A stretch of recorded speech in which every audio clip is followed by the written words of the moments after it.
Hi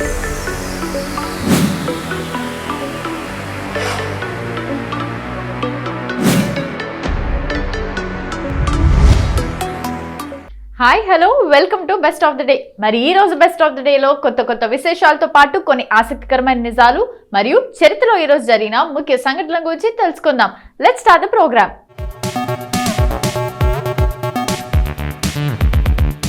దీంతో దానినే తన హీరోగా చేసుకొని కార్టూన్లు రూపొందించాడు.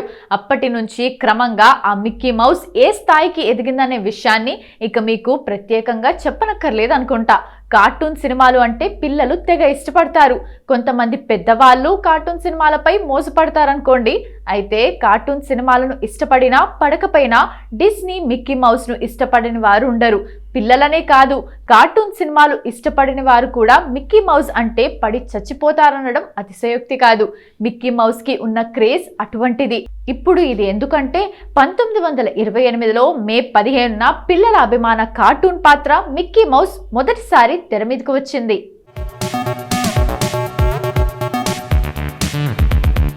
ఇక డిజ్నీ ఇదే రోజు తన plane crazy short film Mickey Mouse ప్రధాన పాత్రగా విడుదల చేశారు. 6 నిమిషాల ఈ చిన్న సినిమాలో మిక్కీతో పాటు మిన్నీ అలాగే ఇతర పాత్రలు విమాన ప్రయాణం చేస్తాయి. దీని తర్వాత డిజ్నీ గలోపిన్ గౌచో అనే మరో చిత్రాన్ని కూడా విడుదల చేశారు. ఈ 2 సినిమాలు మూకీ సినిమాలు. అయితే ఈ సినిమాలు పెద్దగా ఆదరణకు నోచుకోలేదు. కానీ అదే సంవత్సరం అక్టోబర్ 1న డిస్నీ స్టీమ్ బోట్ విల్లీ అనే సినిమాని విడుదల చేశారు. ఇది టాకీ సినిమా. ఈ సినిమా మంచి విజయాన్ని సాధించింది. 2 వారాల పాటు ఈ సినిమా థియేటర్లలో నడిచింది. అప్పట్లో ఇది రికార్డ్. ఈ సినిమా $1000 డిజ్నీకి సంపాదించి పెట్టింది. ఇక ఈ సినిమా తర్వాత డిజ్నీ వెనుతిరిగి చూసే అవసరం రాలేదు.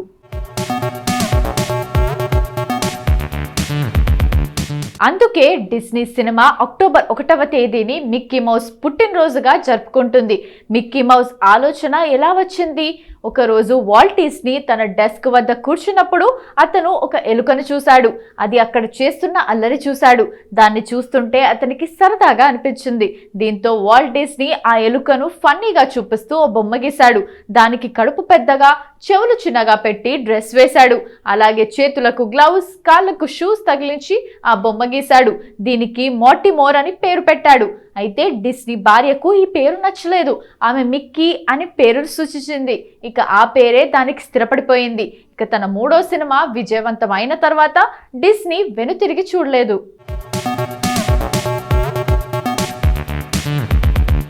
Walt Mickey Mouse club, children కోసం ఫ్యాన్ క్లబ్ అనే 2 సంస్థలను ప్రారంభించాడు. మిక్కీ స్నేహితుడిగా నటించిన మిన్నీతో సహా డిస్నీ అనేక పాత్రలు సిద్ధం చేసింది.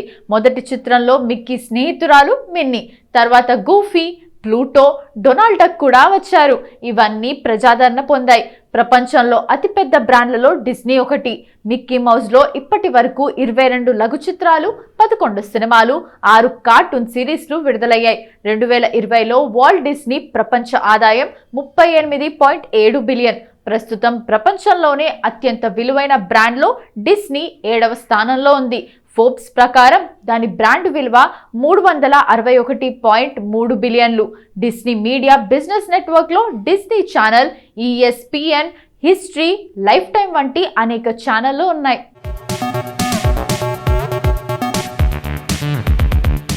డిస్నీ హాట్స్టార్ 8 మిలియన్ల వినియోగదారులతో భారతదేశపు అతిపెద్ద OTT ప్లాట్ఫామ్. 1990ల నాటి చిన్నారులకు చిరునేస్తం మిక్కీ మౌస్. పెద్ద చెవులతో తెగ అల్లరి చేసే ఈ కార్టూన్ క్యారెక్టర్ అంటే ఇష్టపడని పిల్లలు ఉండేవాళ్ళు కాదు. దేశం, ప్రాంతం, భాషతో సంబంధం లేకుండా అందరి అభిమానాన్ని దక్కించుకున్న ఈ ఎలుక పిల్లకి అప్పుడే 90 ఏళ్ళు వచ్చేసాయి. హాలీవుడ్ ఫిక్షన్ సినిమాలు నిర్మించే వాల్ట్ డిస్నీ రూపొందించిన ఈ ఫన్నీ కార్టూన్ అప్పటికీ ఇప్పటికీ ఎప్పటికీ పిల్లలకు ఫేవరెట్ ఫ్రెండే. మిక్కీ మౌస్ గురించి కొన్ని ఆసక్తికర విషయాలు. నిజానికి మిక్కీ మౌస్ పాత్రకు మోర్టిమోర్ అని పేరు పెట్టాలనుకున్నారు. అయితే ఈ పాత్రను రూపొందించిన వాల్ట్ డిస్నీ భార్య లిల్లీ మిక్కీ మౌస్ అయితే బాగుంటుందని సలహా ఇచ్చింది. భార్య మాటకి గౌరవం ఇచ్చి ఆ పేరే పెట్టాడు డిస్నీ. ఇప్పటి వరకు మిక్కీ మౌస్ డే గురించి మనకు తెలియని కొన్ని ఆసక్తికరమైన నిజాలు తెలుసుకున్నాం కదా. మరి నవంబర్ 18వ తేదీన ఒక్కసారి చరిత్రలోకి వెళ్ళి చూస్తే ఎంతో మంది ప్రముఖుల జననాలు జరిగాయి. మరి ఒక్కసారి చరిత్ర పుటలోకి వెళ్ళి నేడు జన్మించిన ప్రముఖులు ఎవరో తెలుసుకుందాం రండి.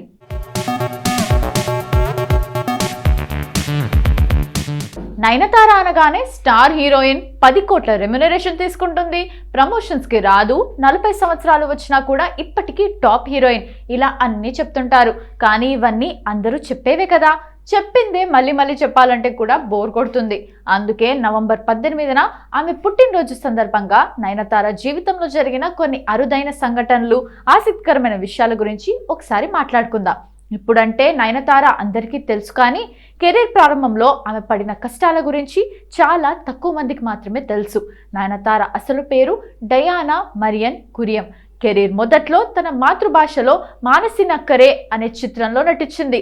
ఈ సినిమా వచ్చినట్టు కూడా చాలా మందికి తెలియదు.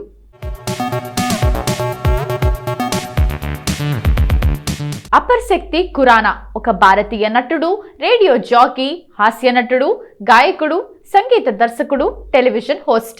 అంతేకాకుండా ఆయన హర్యానా U19 క్రికెట్ జట్టుకు కెప్టెన్ గా కూడా వ్యవహరించిన మాజీ భారతీయ క్రికెటర్. ఆయన నటుడు ఆయుష్మాన్ ఖురానాకు తమ్ముడు. అపర్ శక్తి ఖురానా మొట్టమొదటి Bollywood project sports biopic Dangal. ఇది అత్యధిక వసూలు చేసిన భారతీయ చిత్రంగా నిలిచింది. అతనికి అనేక ప్రశంసలను సంపాదించి పెట్టింది.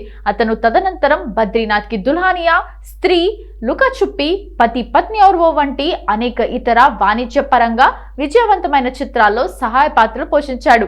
2021లో అతను సోలో లీడ్ గా తన మొదటి చిత్రం హెల్మెట్ లో నటించాడు. ఆయన 1987 నవంబర్ 18న చండీగఢ్ లో జన్మించాడు.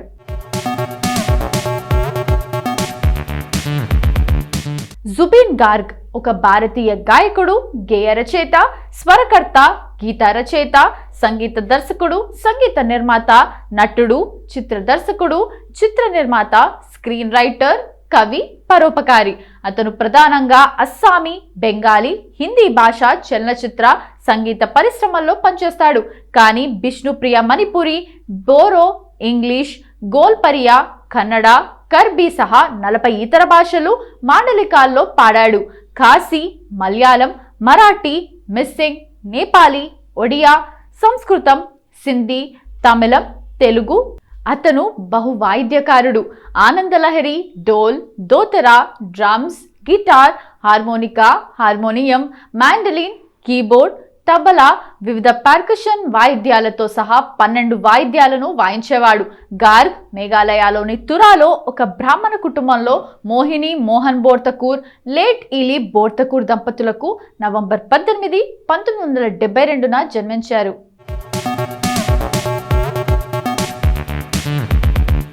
శాంతారాం రాజారాం వనకుద్రే భారతీయ సినిమా రంగంలో చిత్ర నిర్మాత, దర్శకుడు, నటుడు. ఈయన డాక్టర్ కోట్నీస్ కి అమర్ కహానీ, అమర్ భూపాలి, దో ఆంకే బారహ్ హాత్, నవరంగ్, దునియానా మానే, పించ్రా వంటి చిత్రాలతో అందరికీ సుపరిచితుడు. డాక్టర్ వి శాంతారాం మహారాష్ట్రలోని కొల్హాపూర్ సమీప గ్రామంలో 1901 నవంబర్ 18న జన్మించాడు. 1921లో నటుడిగా చిత్రరంగ ప్రవేశం చేసిన ఆయన మూకీ, టాకీలు అన్ని కలిపి 25 చిత్రాల్లో నటించాడు. సుమారు 90 సినిమాలు నిర్మించాడు. వీటిలో 55 సినిమాలకు స్వయంగా ఆయనే దర్శకత్వం కూడా వహించాడు. కళాత్మక, వ్యాపార దృక్పథాలను మేళవించిన విలక్షణ దర్శకునిగా పేరుగాంచాడు.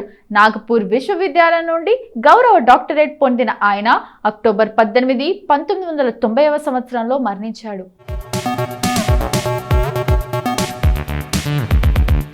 సో ఇదండి ఇవాల్టి best of the day episode. ఈ ఎపిసోడ్ అనేది ఈ రోజుకి సంబంధించిన కొన్ని ఆసక్తికరమైన విశేషాలు తెలుసుకోవడానికి ఉపయోగపడిందని అనుకుంటూ మళ్ళీ రేపటి ఎపిసోడ్లో కలుద్దాం.